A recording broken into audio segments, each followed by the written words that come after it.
I was taught that the marriage feast is going to take place in heaven after the rapture, but maybe I was taught wrong.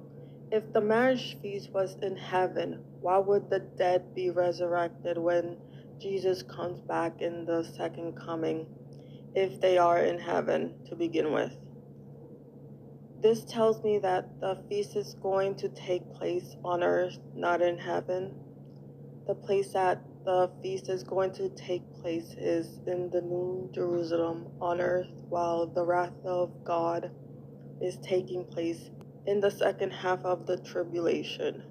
While the feast is taking place, we are going to be safe in a place prepared by God for 3.5 years, like the prophecy of the woman and the dragon in Revelation 12, verse 6 says.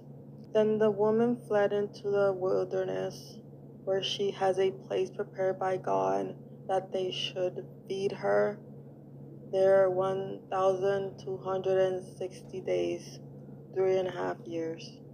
The New Jerusalem is on earth at the time of the second half of the tribulation and in the millennium, because the devil is set loose out of hell and he attacks the New Jerusalem, and fire comes and takes out his army.